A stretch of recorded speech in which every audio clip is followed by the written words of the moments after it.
The first note was waiting on my kitchen table. Not taped to the door, not slipped under it, on the table. In my apartment, it said, "Don't trust yourself tomorrow. I live alone. Always have. No roommates, no pets. And I'm obsessive about locking my doors, double locks, deadbolt, chain, the whole 9 yards." So my first thought wasn't ghost. It was someone's been here. A real person. The note was written on a plain yellow piece of paper, folded neatly in half. The handwriting was careful, deliberate, like every single word mattered. No fingerprints, no smudges. Just 4 words.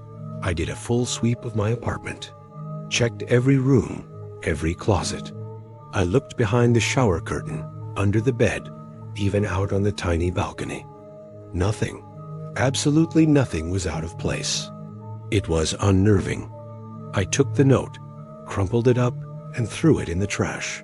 That was my first mistake. The sheer arrogance of thinking it would be the end of it. The next morning, I stumbled into the bathroom, half asleep, and my blood ran cold.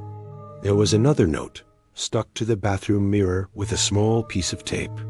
It said, "You already forgot this happened once." A cold dread dropped into my stomach, the kind you get right before a full-blown panic attack kicks in. Forgot what? I stared at my reflection in the mirror for what felt like an eternity, searching for something. Anything off? Did I look different? Was there something in my eyes? I searched my entire apartment again, more thoroughly this time. Nothing was missing. Nothing was broken. The locks were all secure. It made no sense. But then, on a whim, I checked the trash can in the kitchen. My heart hammered against my ribs. The first note, the one I had crumpled and thrown away, wasn't there. It was just gone. That was it. I installed cameras that same day. They were cheap ones I bought online, but they were enough to cover the front door and the main living area. I needed proof.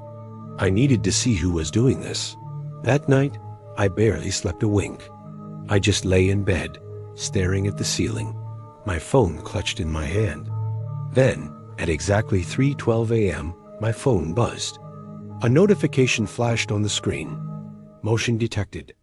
Living room. My hands were shaking as I opened the live feed. At first, the room was empty, bathed in the faint glow of the streetlights outside.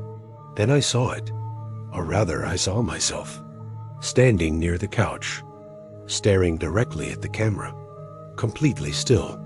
The timestamp said live. I was watching myself, while I was still lying in bed.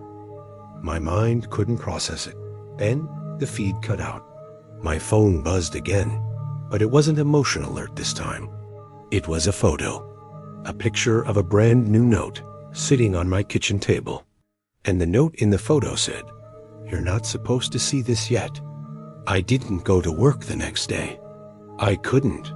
I called in sick and spent the entire morning just sitting on my couch, waiting, watching the door. At noon, there was a knock.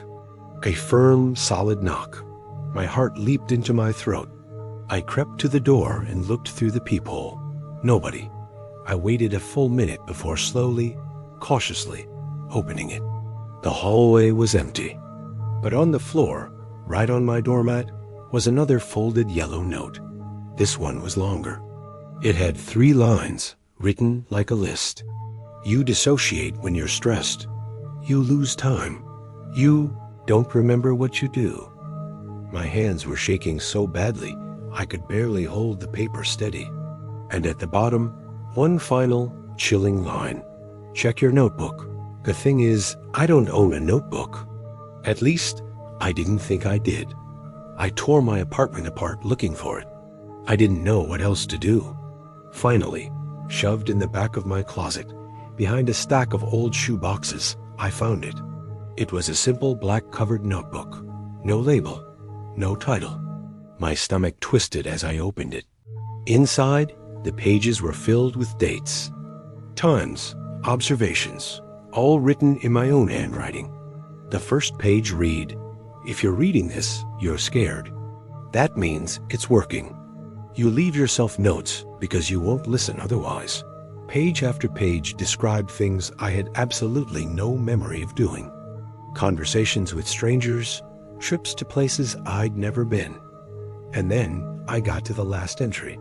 It was dated for today. It said, "Tonight you'll think you're in control. You're not. Hide the knife." Just as I read that last word, I heard a drawer slide open in the kitchen behind me.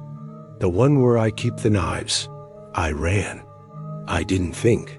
I just bolted out of the apartment. I flew down the stairs, not stopping until I burst out onto the street, gasping for air. I leaned against a wall, trying to catch my breath, and pulled out my phone. There were missed messages, all from my own number. There were videos I didn't remember recording. In the last one, I was staring into the camera, looking disturbingly calm, almost smiling. "I'm not trying to hurt you," I said to the camera, to myself. "I'm trying to protect everyone else." The video ended, and a new notification popped up on my screen from my smart lock app. Front door unlocked. I'm sitting in my car now, recording this. I don't know where to go. A few minutes ago, I looked over at the passenger seat. There's another note there. Yellow paper, folded in half. I don't remember putting it there. It says, "Good, you listened this time." And that's when it finally hit me. I just realized something truly terrifying. The notes were never warnings. They were instructions. And I have no idea what happens when I stop following them. Thanks for watching. Don't forget to subscribe for more.